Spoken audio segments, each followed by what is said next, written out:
All right, everyone. Welcome to a great, intimate episode that's near and dear to my heart, and I know it's near and dear to David's heart as well. Have you ever gotten to the point, maybe you own a few rentals, maybe you're really getting some momentum. You're up to 6, 10, maybe 15 or 20, and you're getting to a point where you're getting phone calls from property managers. Your income is not hitting your bank account the way that it should. It doesn't make sense with the financials that you're getting from your property manager.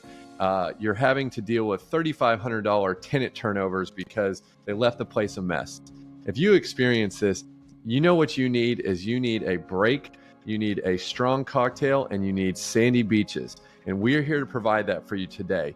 So we are going to go into the world of asset management because we feel like it's so important to be able to really have a good understanding of where your portfolio is, where it's going, and the best ways to optimize that. And that's through proper asset management. We're going to dive into all those things and more today in this episode. You do not want to miss this. And thank you so much again, as always, for subscribing and liking and following us. And let's get right to it. All right. Welcome, everybody, to a new, exciting episode.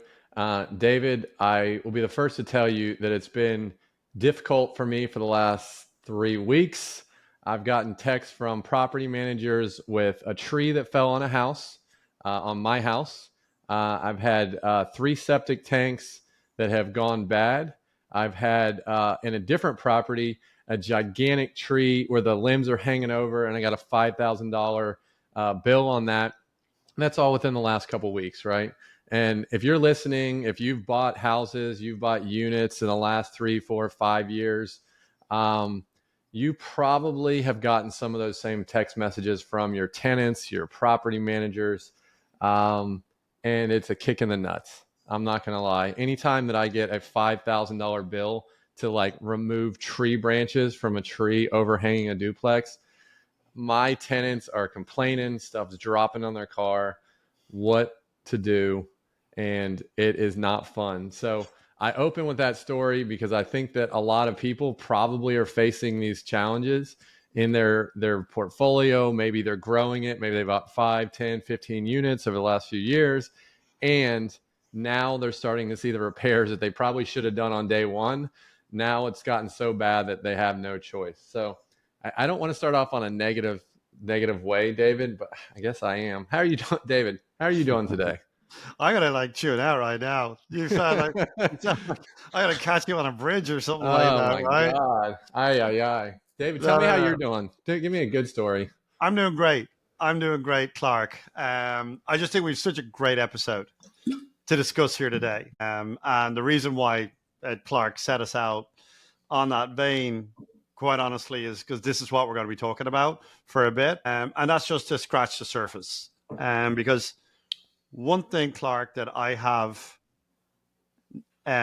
engaged with and noticed throughout my entire career is mom and pop investors, of which I am one, right? They try and grow. They try and add more doors, add more scale. They're Yep. trying to use like debt by time by scale. They're trying to, get up to 6 homes, maybe 10 homes, maybe 12 or 13 homes. And then they start reaching this kind of ceiling. And it's not a financial ceiling. It's a crazy, time consuming A bonker ceiling. It's a of everything. yeah. It's everything in this scale. When you've got one house, you've got, one thing that goes wrong or whatever, you Yep. can deal with it. When you got 10 houses, you got 10 things. You have 20 houses, I don't need to explain that. And then so a lot of people think, oh, I've got property managers on these homes. Right. My work here is done. I've got a property manager over here. There's nothing for me to do here. And the truth is a bazillion miles from there. And so today's episode, Clark, is going to be out about the concept of what is it really like to own a medium-sized, not even a large size, but a medium-sized rental portfolio. And how do you asset manage that portfolio? Because the property manager is just one part of the puzzle. And let me start off with a story. A long time ago, I get this phone call from an investor who had bought a property from us previously, 2 years, 3 years previously. Freaking out, screaming bloody murder. And he had told me that his house was sold in a tax sale the day previously. So somebody didn't pay the taxes on his home, right? Because he had bought the house with cash. Right. Okay, so he bought it free and clear, right? His spouse was, because he was a busy restaurateur, and so his spouse was his quote unquote asset manager. But she wasn't opening the bills. She wasn't opening the letters that were coming through. And she didn't pay the property tax on this particular home. And so it goes to tax sale. 2 years. Didn't pay the taxes. Multiple notifications from the county or the city saying, look, you need to pay this $5,000 bill. No payment. Didn't open the bills. Even registered letters arrived that they need to be signed to. Didn't pay, didn't open, didn't whatever. And a house goes to a tax sale and gets sold for a $7,000 tax. This property gets sold, right? Calls me, hopping up and down. The house is gone, right? Wow. It's irreversible. And the person who informed him of the sale was the person who bought the property in a tax sale. Literally reach out to him. And so I start off with that story, right? As a perfect illustration of what is really going on when you own a real estate portfolio. Is it a tree in your lawn? Yeah, that's pretty obvious. Is it a tenant that's going through an eviction that your property manager told you about? Yeah, that's pretty obvious. But there are so many other layers to owning a real estate portfolio. And at what point in time do you own too many homes that you just simply can't manage it? And you need to stop buying, or you need to, why is owning a real estate portfolio so difficult to scale, right? You get to 50 homes or 100 homes, right? Most people, that's not their aspirations. But even at small levels of ownership, even at 6, 7, or 8 homes, investment homes, can be absolutely overwhelming. And so today's episode, we're going to talk about what is really going on when you own a lot of homes. What are the responsibilities that are in it? What are the expectations of what you're going to have to do, what your property manager is going to have to do, right? And what you're going to face in reality, right? And then at what point in time do you need some kind of professional help if you're going to scale out this thing at all? Or you're going to have yourself a pretty decent part-time job. Yeah. And what brought the concept for today's show up is about you and I went away this summer. Yep. Right? And every day I would spend an hour, could be when I'm out with my kids, it could be doing something else. And there's something cooking. There's something going somewhere. There's something going awry. And it's not always my property manager's thing at all. And so, Clark, let's get started. When you own a we're going to get into what the property manager's responsibility is in a moment. But when you own a real estate portfolio, I believe the work starts at your mailbox.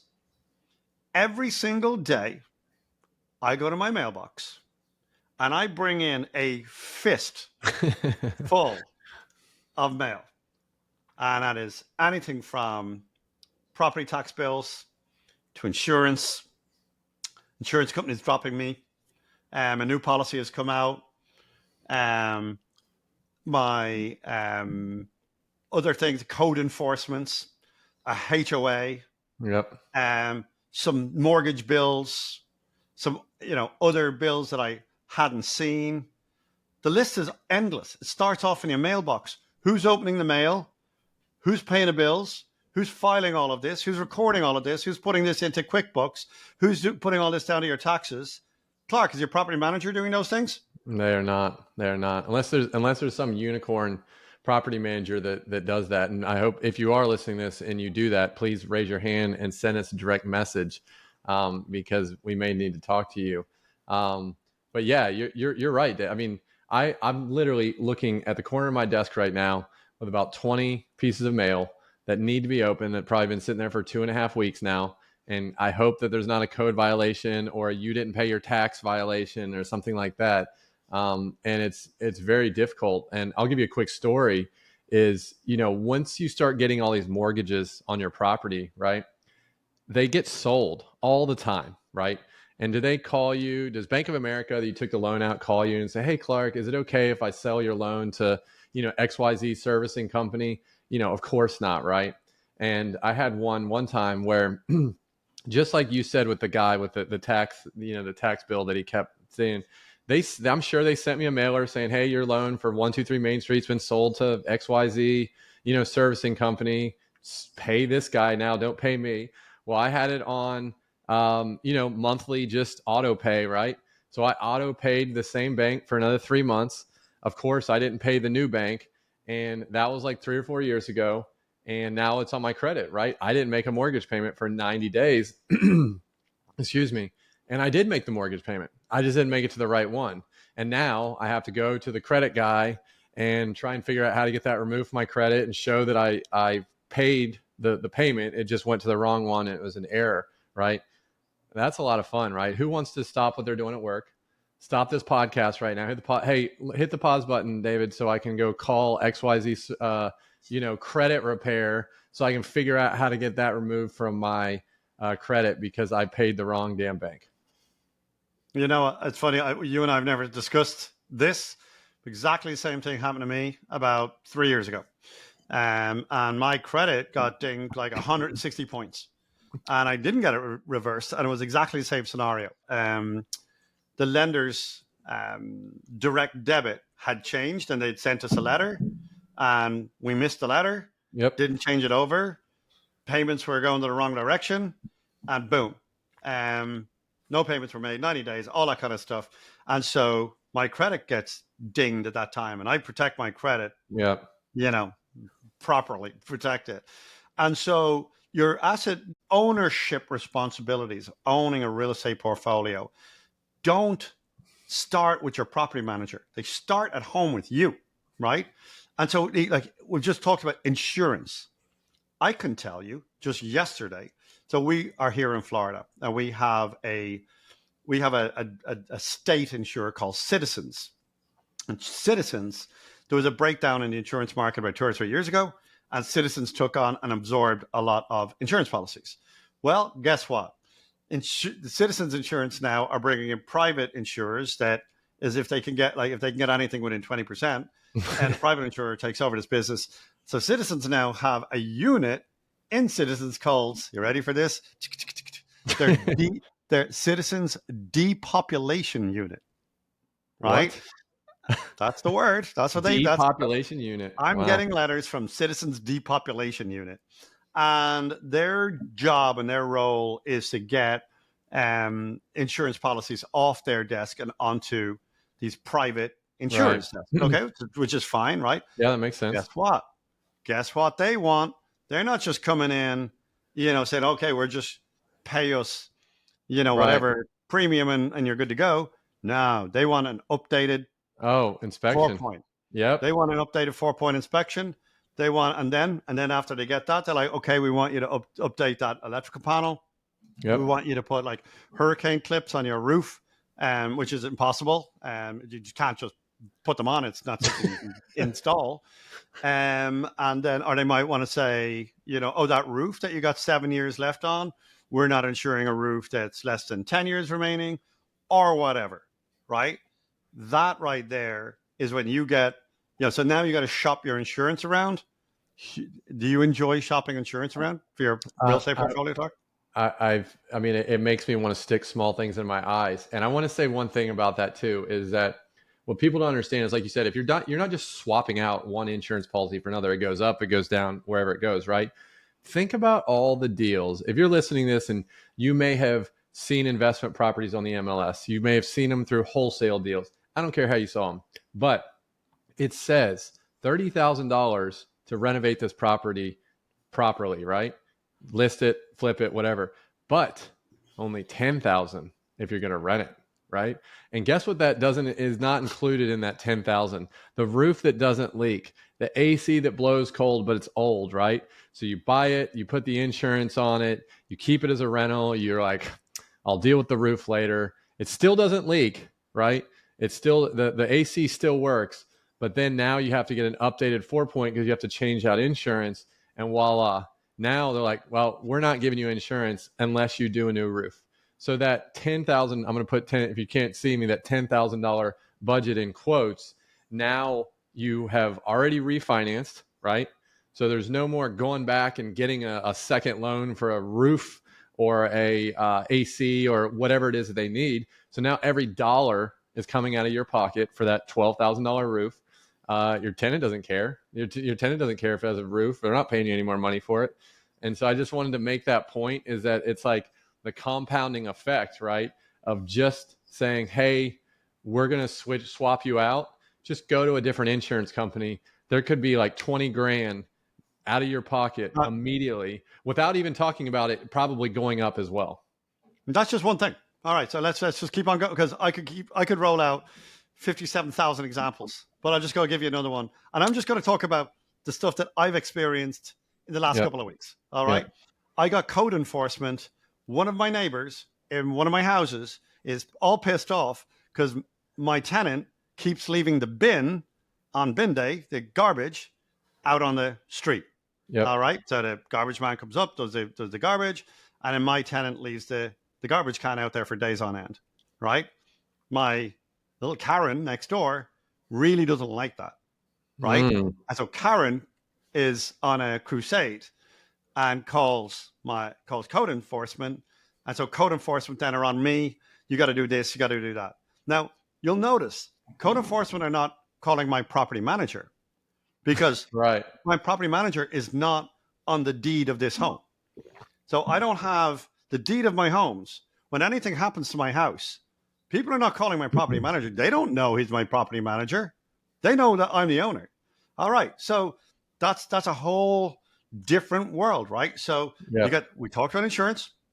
We talked about, mortgages changing hands and you paying the wrong person. We talked about code enforcement. HOA is a manicured HOA world. Heaven forbid. So some Karen in the neighborhood that keeps on complaining that my property, not that it's overgrown, none of that. It's just that there's weeds in my grass that are the component of what's green on the ground, right? And so, they come to me. And I how many times I've had to, call them and say, okay, I'm going to get this over to my property manager, call a property manager. He calls the tenants. The tenants say, okay, we'll pick the weeds out. All goes round. Everything goes quiet for 6 weeks. And then Karen's back, not liking the weeds in my yard. And I just merry-go-round of nonsense. So, then there's just that. Then there's property taxes. So your property tax bill's coming in, and you got to monitor that property tax bill, right? Is it gone up by $3,000? Did your house go up in value this year, or did it go down, or did it stay stagnant? Right. So now you got a property tax adjuster to go and talk to your property tax people to make sure that you're paying the right kind of property taxes. Now this is just in your mailbox. We haven't gotten away from our front door yet. Yeah. Right. Okay. Let's get into the house then. You've got a property manager. Oh, it's okay. Well, there is no property manager who's ever going to manage the home like you do. And let me explain what that means. And even you might not manage the home as you would like to. Right. So in a perfect world, your property manager would have a one-on-one relationship with the tenant, and your property manager would drive by the property frequently, make sure it's been maintained and looked over. Your property manager would at least once a year visit the property, take photographs and videos of the property, and write a report to you as the owner and say, I visited the property. The tenant is taking good care of this, this, this, and this. There are some items I noted that we might want to address. There's a dog digging monster holes out the backyard. And that, when it comes to turning this over, we're going to have a monster holes in the backyard, right? Or the tenant is smoking in there. Or the tenant is fill in the blank, right? The tenant's got a 2-year-old kid, and the 2-year-old kid's been putting, markers and crayons all over your walls, right? Stuff that you don't know inside the home. Your property manager is not doing that, by the way. There's no property managers out there visiting your property once, twice a year, documenting it, recording it, sending you videos, photographs, doing a report. Most people listening to this, if you're honest with yourself, you don't know what the inside or the outside of your property looks like, and you probably haven't seen it for years. Yeah. And I Guilty. know that's guilty, right? Yeah. So the property manager, for the most part, is running his business first and foremost. They are maintaining their sanity, right?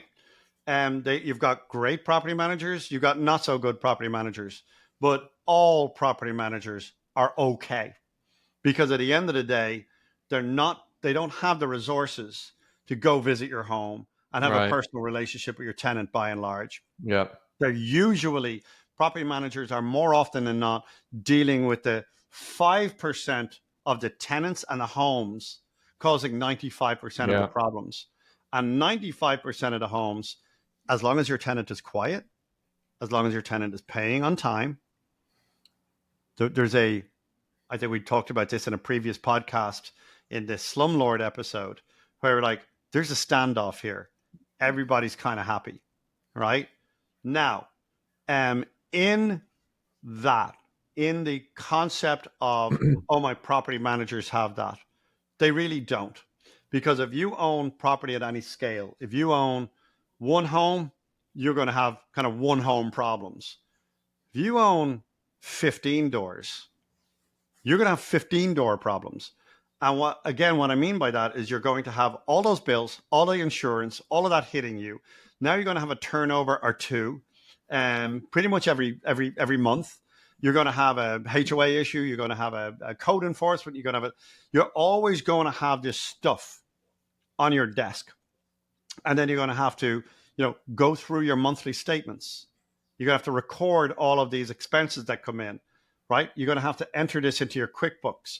And before long, this little passive real estate portfolio that you have been building is now bordering on more than a part-time job. And it's certainly infiltrated a big part of your life. And in that infiltration, because you could just bury your head in the sand, and then you're going to be making phone calls because the tax authorities have just sold your house. Yeah. So this is not something you can bury your head on at all. There's certain things in life you can bury your head in the sand about. Owning a real estate portfolio is not one of them. And so where this leads to, and this is the point that we're going to talk about, where this leads to, this overwhelm leads to two things. You want to continue to grow and scale your investments, but you cannot, or your spouse will not, or you cannot take on any more of these. You are running out of road in terms of how many of these properties where you can manage the property manager on one side and you can manage, because that's huge. Your property manager is just doing some basic things. Your property manager is not your asset manager. And we're going to talk about that. And then you've got all of the paperwork. You've got all of the accounting. You've all of that happening, right? And so you get to a point where you're like, you tap out. I can't grow anymore. I can't scale anymore. I'm done. I'm out. I'm going to have to look for a different solution, right? Some people at that point, they'll go to funds. They'll go to, syndications or whatnot. But Clark, I've been on the phone A couple of hundred times. And people are just like, I really love this deal. I really want to do it, but I just can't take on anymore. I'm not allowed. My Yeah. spouse won't let me buy another house. And I know you've heard that a lot. So, what do the big commercial companies that own thousands of houses, how do they do it? What do they do? What magic sauce do they have? And let's help the listener today understand how to grow and scale beyond their little mom and pop shop. So let's talk about it. How do commercial institutional real estate investors handle these issues? Yeah. And even the commercial guys, I think that there's still a bit of flying the plane, without necessarily building it and kind of learning along the way. I think that although the reason that asset managers are much more prevalent in commercial, right, is because it's usually, if you're talking multifamily, they've got 50 apartments, 100 apartments, 300 apartments, right? So you can justify paying someone, a fixed amount or a percentage, whatever that looks like, to be able to do the asset management, which is what we're kind of talking about. And the challenge is that in residential, which is why if you talk to a lot of the commercial guys, they're like, yeah, I'd rather own a 50 unit than 50 single family houses, right? You probably, if you listen to commercial type podcasts, they say that a lot, right? It's just more efficient, right? But like I said, I think that for every person that owns a 10 unit apartment complex, there's 100 people that own 5, 10 single family rentals. So it's like, that's a problem, right? And there's not necessarily like an asset manager per se for those 10 rental properties that's easy to find without really kind of shaking the bushes, going to meetups and real estate conferences and things like that. But I think that as we progress, and as you go from owning 4 to 5 to 6, right? It's something that in the beginning, it's just you and 2 rentals, right? And you're collecting 1,000 on unit A and 1,500 on unit B, and there's not a lot of asset managing to do. And then when the tenant calls you to put a new roof on it, then you put a new roof on it.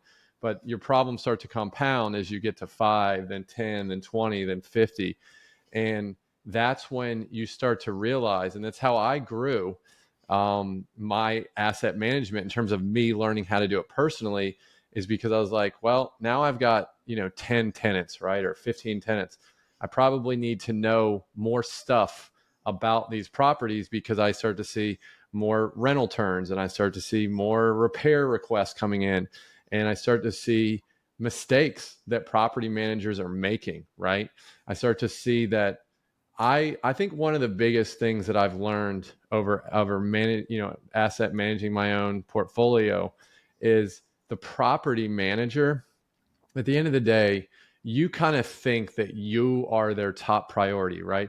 You are providing them inventory so that they can essentially arbitrage a tenant to come in and pay, and then they get to take a commission, or a percentage, or however you want to put it, of that, right? And without that asset, they wouldn't have anywhere to put the tenant. But you're really not their top priority. The top priority, in my opinion, of a property manager is the rent that's collected. And if they're not collecting rent, they're not collecting a fee. It's kind of like a real estate agent going out and trying to sell a house. If the house doesn't sell, they get a big old donut, in their income. So if their top priority is not necessarily the landlord or the owner of the property, and it's collecting rent, it's a little bit of a conflict of interest, because then they're very much incentivized to fill that spot, get a rental income coming in. Now, does that mean it's going to be the best tenant, the best person to be putting in your property? Sometimes it is, sometimes it isn't, right? So that was something that really smacked me in my face as I started to evaluate the quality of the tenants. Is, wait a second, is the property manager working for me, or are they working on behalf of the revenue that they need to create? And that was tough. So, I think, David, you asked at what point, do we need an asset manager? What are they going to do? They're going to do a lot of things for commercial, and if you have an asset manager on the residential side, a lot of the things we just talked about, right? So when you have an asset manager, it's not like just they're only looking at the fiscal side of it. they have to manage the different areas of what we just talked about, right? From the code violations to they're managing the managers, they're managing the property manager. Because again, I feel strongly, I don't care how good the property manager is, their number one client, they're the thing that's at the top of their hierarchy or priority is rent collection. And without rent collection, and if the place stays vacant for 3 months, they make $0. So David, talk to us about some of the things that with these asset managers that you see that could be, tracked, things that they could be above on the rental side, on the residential side, because right now you're managing your own stuff. You're asset managing it, you and Catherine. I'm managing my own stuff. I've made a ton of mistakes, and we could probably spend the next hour just talking about more mistakes, but I've also made some, good decisions as well too. What are you seeing on your side as to what an asset manager could do for your portfolio that you currently have? So that's why we're having this discussion today. All right. There's a point in your real estate journey where you're going to realize that you need help. Okay. And the help that you need is not a property manager, because you have property managers. But They're to a your dime a point, dozen. Yep. they kind of, you think they work for you. If you really do think they work for you, that's great, but they really don't. I liked your opinion there that rent collection is their number one, and I think priority, and I think they're keeping their tenants happy is Yeah. number two priority. It's like, let me just keep these tenants happy because they're the ones that are paying. And I really think the owner of the property is pretty much last in the overall spectrum of are satisfying. So themselves, number one in their business. Collecting rent is important to them, which you might say, okay, well, that's good. That works out for me. But does it? Are they collecting the right amount of rent? Right. Is it rented for the right amount of money? When there's a renewal, is there any inspections done whatsoever to say, is this a good tenant, or is this tenant causing absolute catastrophe to my property where I'm going to have to do a $30,000 renovation if I keep these people in place? So a lot of things going on. And so you're right. A property manager, collects your rent and kind of represents more often than not your tenant's interests, not so much yours. And so at a certain point in time, that property management that we're just talking about, and the things you see and the things you don't see about your portfolio, layered in on top of considerations like what's in your mailbox, and then layer in on top of that what an asset manager does, which is portfolio management. So look, there's an awful lot more to building a portfolio. What about, are there some homes that you should sell? Is there some homes you should keep? So an asset manager, get this, you ready? Works for you. That's what the asset manager does. The asset manager is a professional that knows how to run real estate portfolios. They interact with your property manager on your behalf. They require certain standards from your property manager. So instead of you leaving messages for your property management team, they are the ones doing it. All of the mail from your homes goes to your asset manager.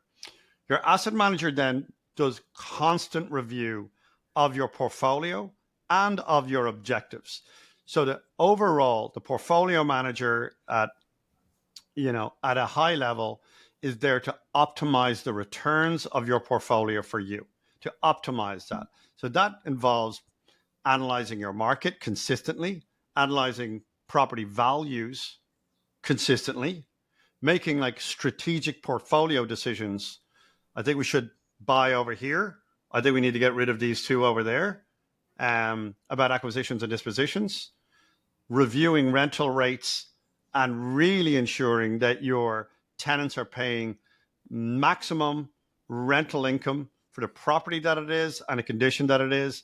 And it's not just your property manager sticking his finger in the air and say, let's keep Mary because she's a great tenant, right? So setting professional rental rates to maximize income, monitoring property performance and metrics, and then After all of that, your asset manager is then going to play a crucial role in the management of your portfolio. They're going to create budgets. Imagine that. Imagine you have a budget for your portfolio. Imagine this. Imagine you had financial projections for your portfolio this year, next year, and the year after. Imagine somebody tracking all of your income and your expenses for each property and knowing that, no, that's suspicious over there, or that repair over there seems excessive. Imagine somebody analyzing your cash flow each month to make sure that each payment came in, make sure that it's all documented. Imagine for a moment somebody just reporting all of this to you at the end of every month, having paid all your bills, having interacted with all of your code enforcement and your property tax people. Clark, this is just to manage it. This is just to name a few. Now, you were mentioning like operations, right? So they let the property manager get on with the day-to-day property manager, but the asset manager is going to oversee operational aspects, right? So imagine you're having a problem with your property manager. What's your asset manager going to do? Yeah, it's something that the asset manager, if you're having a problem with your property manager, then they have to be able to notify and bring this up to you. And this has been a challenge. And I think a lot of people listening to this, David, I think, let's say you have 5 properties, right? And a lot of the things we're kind of being a little bit funny and like, okay, here's a funny HOA story, or here's Karen complaining about the neighbor. Those are all things that are kind of like known unknowns in terms of like, or known knowns almost, where it's like, yeah, I understand that I'm going to have bad neighbors, I'm going to have bad tenants, and my property manager is going to deal with that, right? And then you have to then hear from the property manager, yeah, we have to evict Susie, the tenant, because of this or that. What should we do? Should we give her cash for keys? Should we try and just wait her out? Those are all decisions that the asset manager, and in most cases, the owner of the property, i.e. you and me in this case.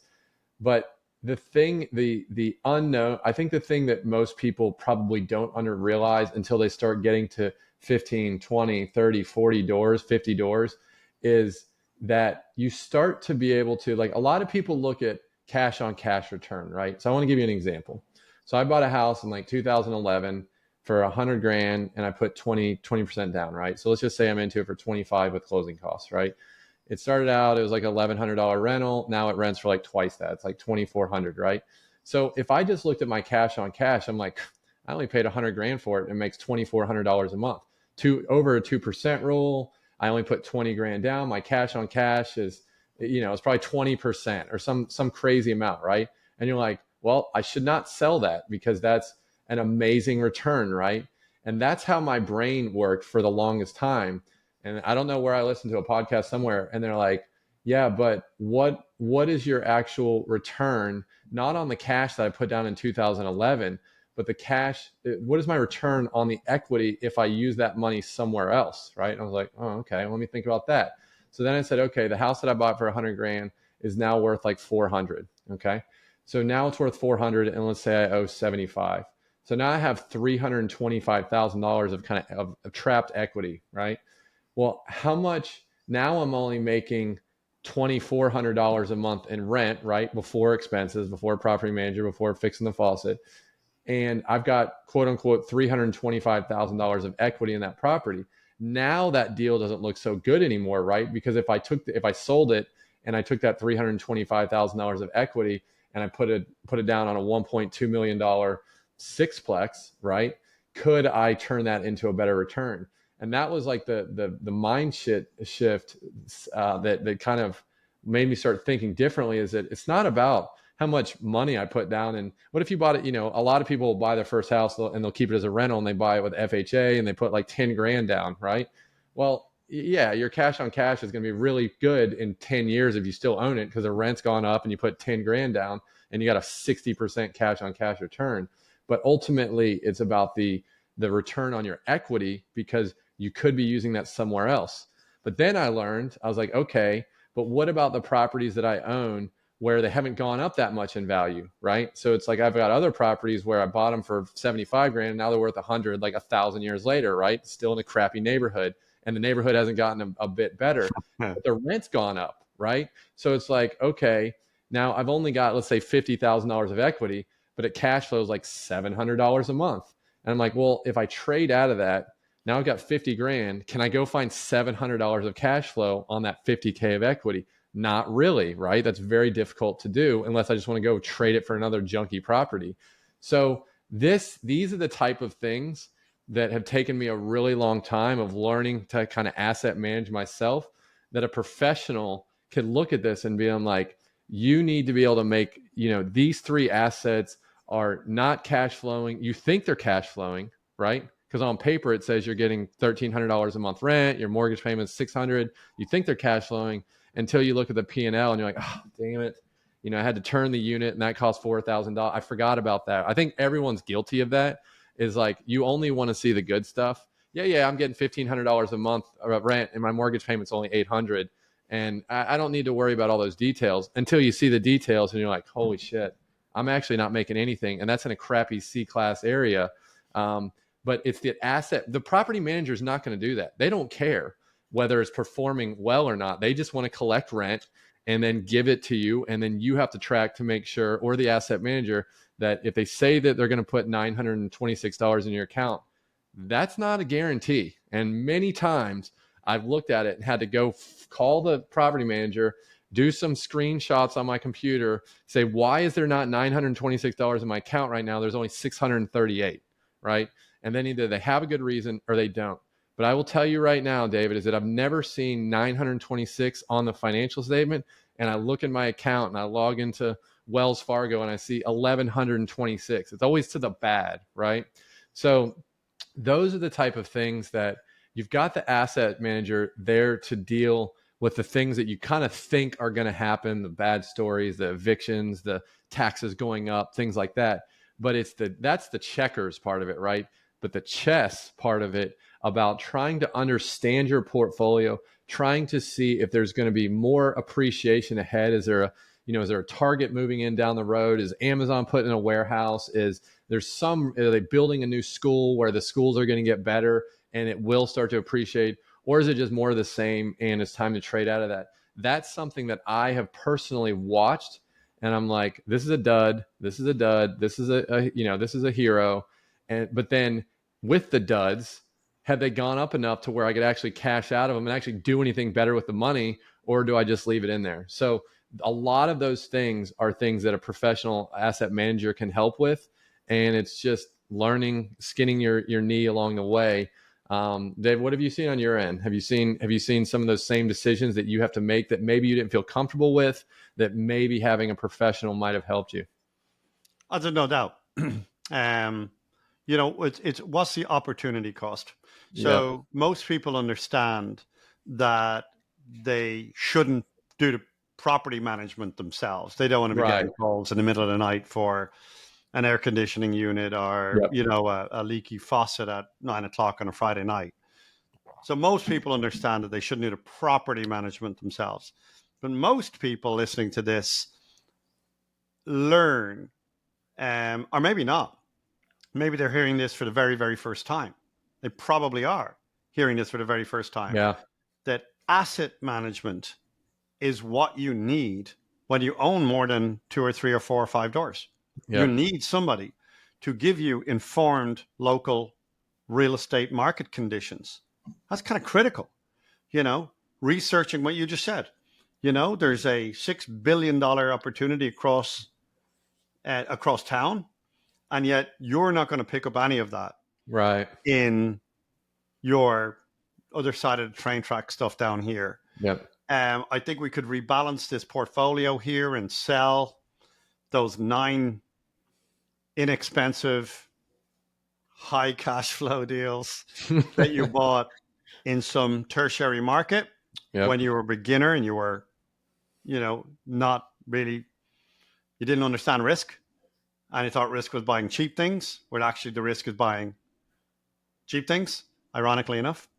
And so, an asset manager will get and rebalance your portfolio. An asset manager will get in there and rebalance your property management experience. An asset manager will get in there and suggest 1031 exchanging here, here, and here to higher value opportunities over here. An asset manager will manage all of your mailbox headaches that we just talked about. And so in these key areas, you, as the real estate investor, can manage the asset manager and let the asset manager manage the property manager and the assets themselves. And so what I started this conversation right here with, what's the opportunity cost? If you are clever, and I'm assuming that most of us are, who are listening to this podcast, and I'm assuming that most people listening to this podcast are also ambitious. All right. What is the opportunity cost with you opening, 15 pieces of mail every day, filing it every evening or every Saturday or every whatever it is, whenever you do it, filing it, paying it, writing checks, making phone calls to property managers, taking photographs and forwarding HOA code enforcement stuff to your property manager, following up with the HOA because your property manager doesn't do that. Yeah. What is the opportunity cost of all of that? And the opportunity cost, more often than not, Clark, is that people do one of two things. They stop investing altogether, even though they could be quite good at it. And they've built up, a lot of resilience and experience, when rather than stopping building up a real estate portfolio and kind of sticking with, the one that they have, they don't know how to rebalance it. They don't know how to get rid of the ones they don't like. They just stick their heads in the sand, right? We need to insert some really like a violin, some like really sad music, and they stop investing. And they stop investing. So they stop investing and they just kind of stick where they are. They get stuck in the mud. Right. And so an asset manager can come in, and this is why commercial institutional people have asset managers. Yeah. They will come in, they'll take all of the mailbox issues, they'll take the portfolio rebalancing, they'll take all of that off your plate. And your job then is to focus on growing your portfolio. Now imagine for a moment the freedom and the opportunities you would have if your only job was to make operational decisions. And then you had somebody doing all of the stuff that we've been talking about for the last 48 minutes.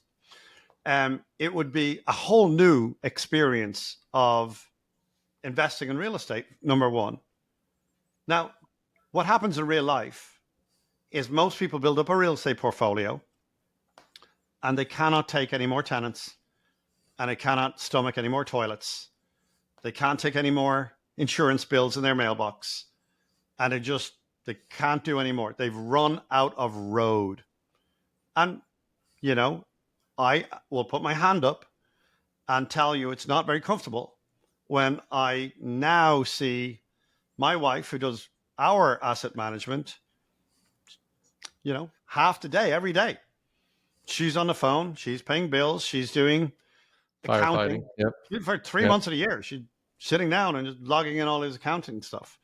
And then on occasion, that comes into me. She's like, David, can, the handyman's away, property manager is here, but there's such and such going off. It's right now. Can you run over and do this?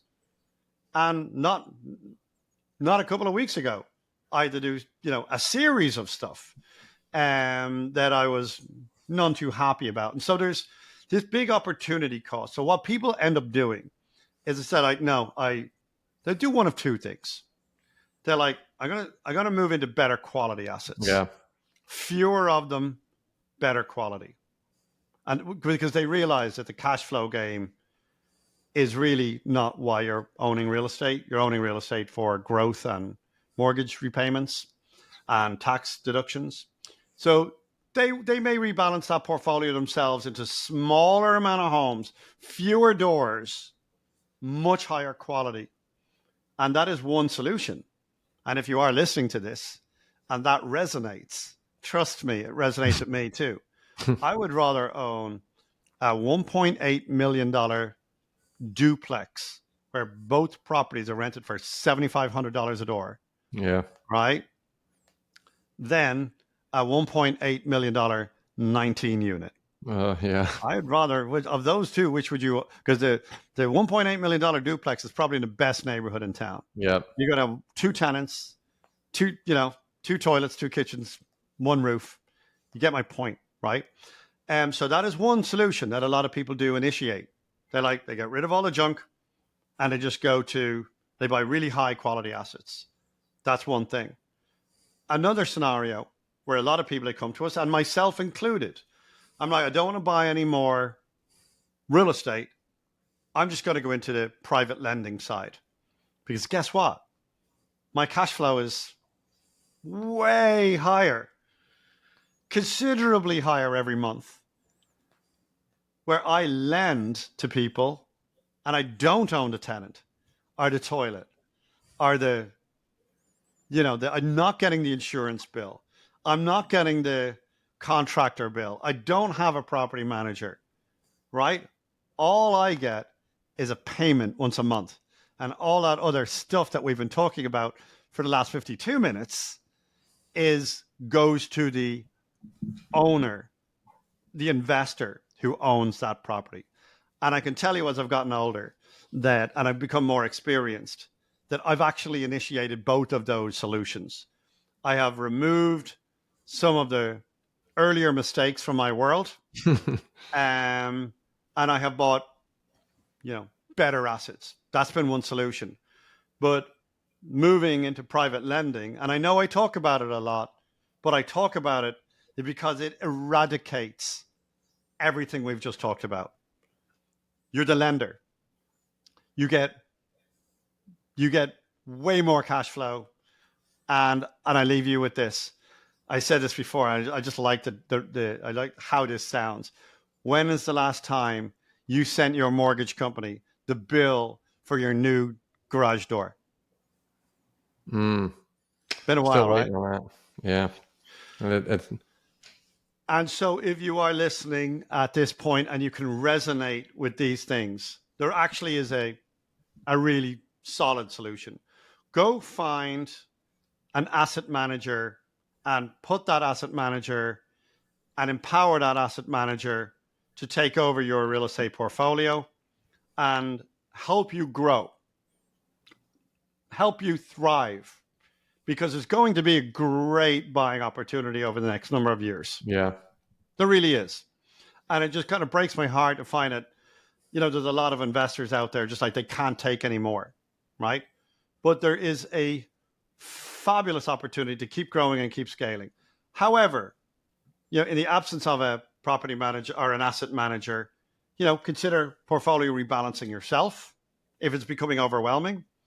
And in my case, I'm not going back. I just love I'll keep my property because it's a great inflation hedge. I'm not gonna, get out of owning properties ever. That's really for the kids.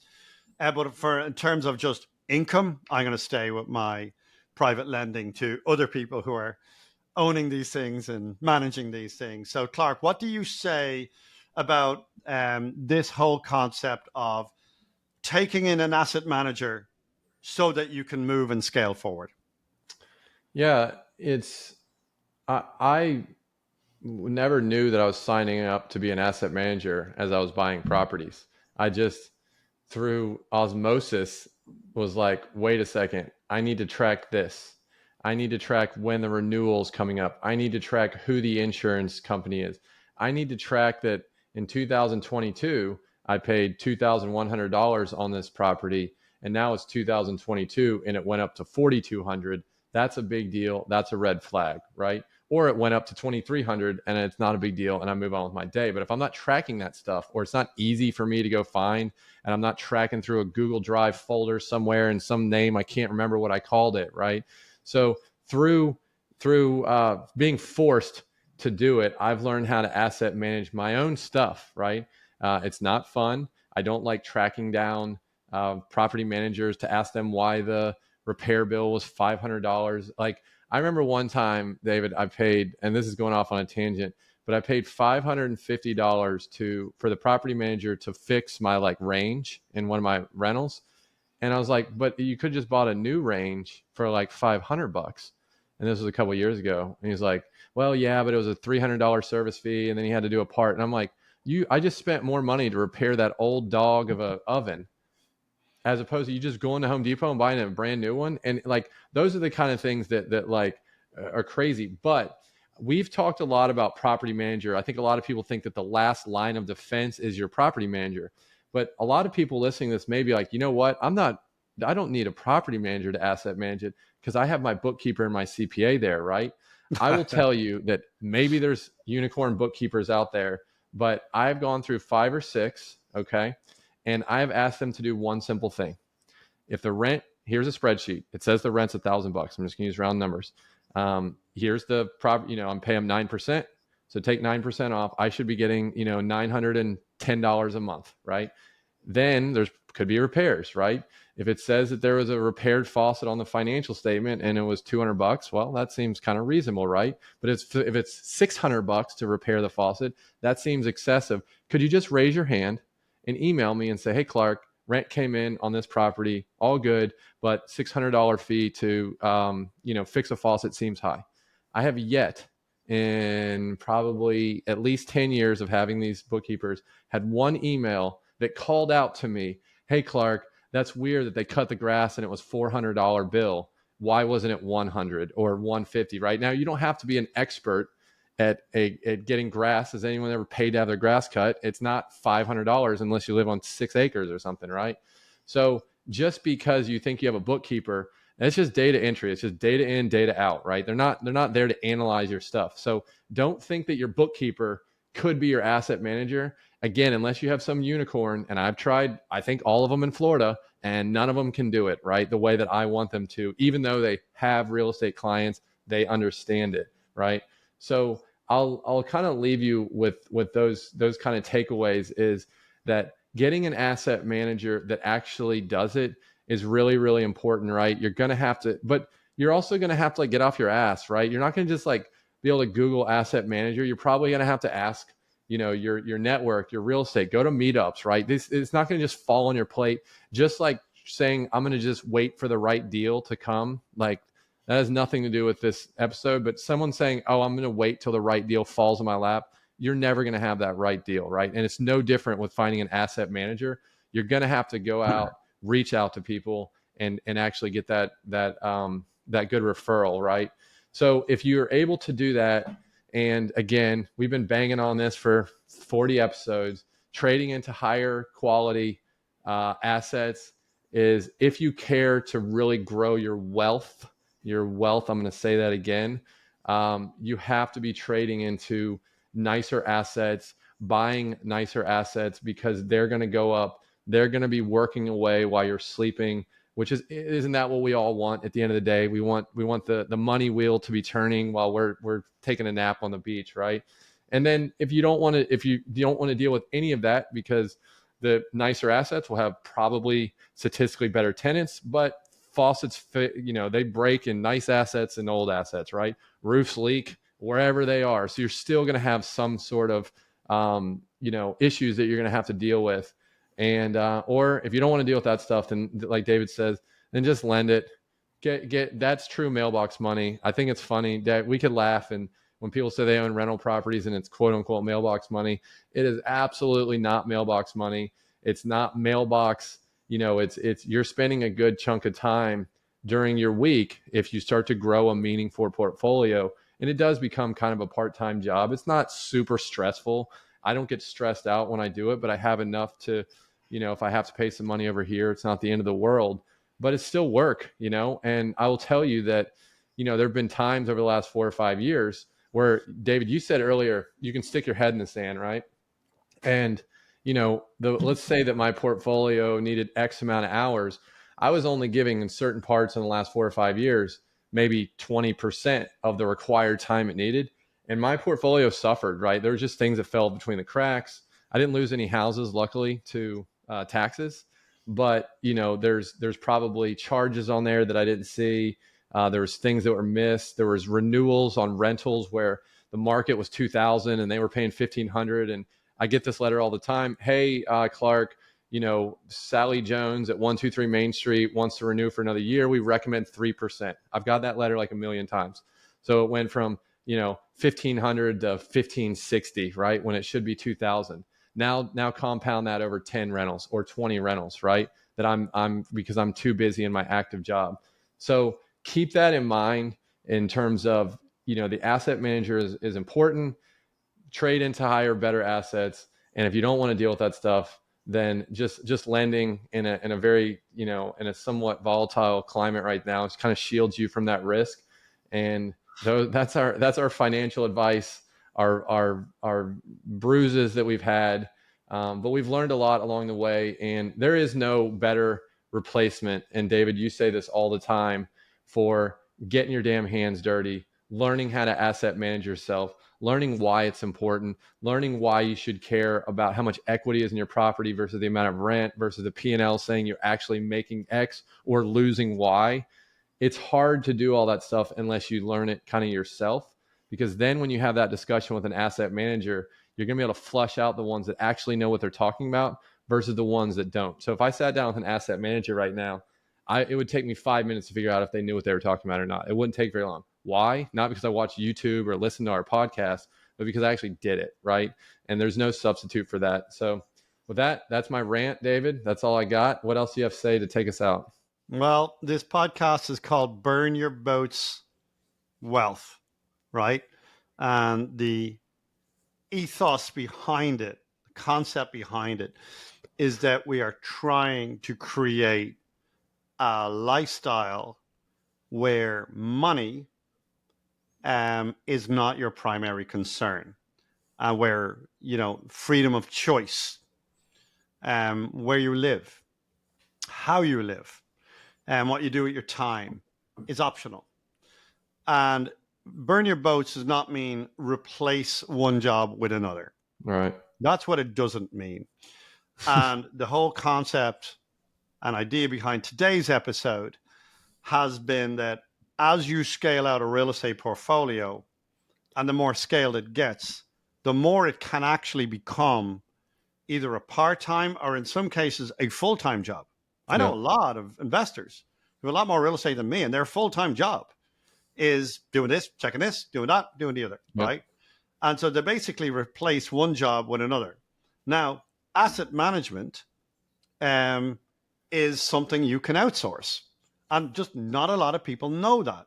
Now, investors don't consider an asset management resource when they have one house or 4 houses or 5 houses.